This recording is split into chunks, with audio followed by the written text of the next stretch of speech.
En muchas conclusiones que sacar y muchos temas que analizar en estas elecciones. Para hacerlo tenemos con nosotros al profesor Günther Mayholt, director adjunto de la Fundación Ciencia y Política, quien nos acompaña desde aquí mismo, desde Berlín. Señor Mayholt, un gusto saludarlo, gracias por estar con nosotros. Y quisiera comenzar preguntándole por la figura de Andrés Manuel López Obrador, que ha sido denominado por muchos, incluso dentro de la misma izquierda, como una gran decepción para quienes esperaban un cambio real en México. ¿Cómo queda parada esa llamada cuarta transformación de AMLO con los resultados que vimos ayer?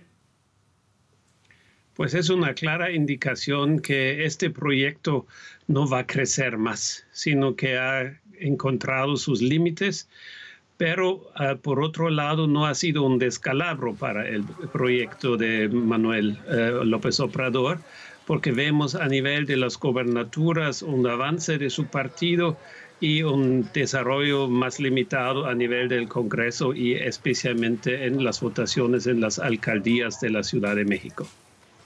Hay que hablar, señor Mayholt, de la gobernabilidad del país. López Obrador no es necesariamente una figura conciliadora. Depende ahora de negociaciones para proyectos políticos sumamente ambiciosos. ¿Cree usted que va a poder lograr consensos en ese Congreso? López Obrador no es un buscador de consenso. Él siempre ha apostado al hiperpresidencialismo, a la descalificación de las demás fuerzas políticas, hasta de los mismos poderes del Estado que no es el suyo. En ese sentido, él va a tratar de ejercer presión.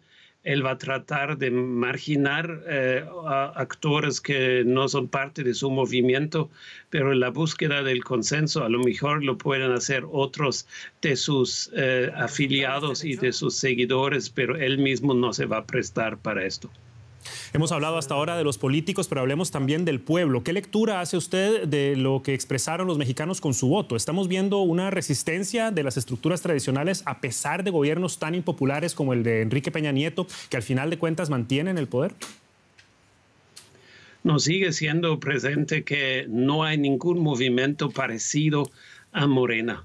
Morena está dominando el escenario político y todas las demás fuerzas opositoras no han encontrado realmente un programa, un proyecto, tampoco una persona que pueda aglutinar las expectativas de la población. En ese sentido, es un cierto avance de la oposición, un cierto límite al crecimiento de Morena, pero para nada está claro el panorama electoral del futuro, porque tienen que suceder todavía muchos cambios a nivel de la oposición. Günther Mayholt, poniéndonos en perspectiva los resultados electorales en México. Muchísimas gracias por este análisis. Con mucho gusto.